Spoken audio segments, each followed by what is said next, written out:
i7 ગુજરાતનો અવાજ। નમસ્કાર દર્શક મિત્રો, i7 ન્યૂઝ ગુજરાતીની સાથે હું છું આપની સાથે પાયલ બામભણિયા। તો જોઈએ આજના મહત્વના સમાચાર। સિંગવડ તાલુકામાં આજરોજ આમ આદમી પાર્ટી દ્વારા ગુજરાત પ્રદેશ પ્રભારી ગોપાલ રાજ્ય તથા ગુજરાત પ્રદેશ પ્રમુખ ઈસુદાન ગઢવીજીના માર્ગદર્શન હેઠળ તેમજ નરેશભાઈ બારિયા અને સહયોગી અતુલ સાહેબના આદેશ અનુસાર ઇંત 14/8/2026ના રોજ સવારે 12 વાગે સિંગવડ ખાતે નરેશભાઈ પુનાભાઈ બારિયાની ઓફિસ પરથી ભવ્ય તિરંગા યાત્રાનું આયોજન કરવામાં આવ્યું હતું।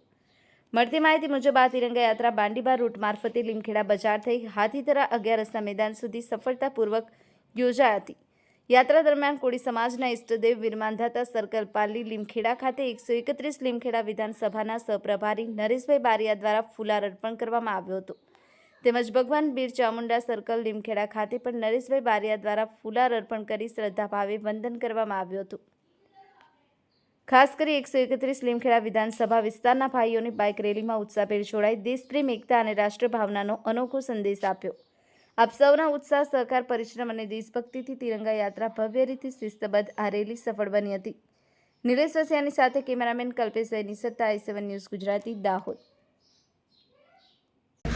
આજ રોજ 14મી ઓગસ્ટના દિવસે અમારી આમ આદમી પાર્ટી વતી તિરંગા યાત્રા કાઢવામાં આવી છે। લીમખેડા વિધાનસભામાં અમારી રેલી સિંગવડ આમ આદમી પાર્ટીની ઓફિસથી શરૂ થઈ પાંડીબાર થઈને લીમખેડા અહીંયા માધાતા ભગવાનની મૂર્તિ દેખાય ત્યાં અત્યારે આવી પહોંચી છે। અને અમારી આમ આદમી પાર્ટી દ્વારા એક મેસેજ પણ અમારી જનતાને આપવા માંગીએ છીએ કે આ ત્રિરંગા યાત્રા એટલે કે જન જનમાં જાગૃતિ લાવવા માટેનું એક અભિયાન છે। ભ્રષ્ટાચાર મુક્ત અમે ભારત ઈચ્છીએ છીએ, ટકાવારી મુક્ત અમે ભારત ઈચ્છીએ છીએ, સાથે સાથે શોષણખોરી મુક્ત ભારત ઈચ્છીએ છીએ। આ તમામ અમારા જનતા સુધી આ મેસેજ જાય અને જે અમને આઝાદી મળી છે આ ભારત દેશમાં, જે અંગ્રેજો હતા એ લોકોએ ભારત દેશને ઘણો લૂંટ્યો છે અને બીજા ઘણા બધા ચોરોની સરકાર આવી છે એ પણ લૂંટી રહી છે। તો એવામાંથી અમારા દેશને મુક્તિ મળે એના માટે અમે જાગૃતિ માટે આ ત્રિરંગા યાત્રા કાઢી છે અને આ ત્રિરંગા યાત્રા દ્વારા અમે જનતાને અપીલ કરીએ છીએ કે જાગો અને પોતાની લોકશાહી બચાવો, લડત આપો અને આ લોકશાહી બચાવવા માટેનું અભિયાન છે।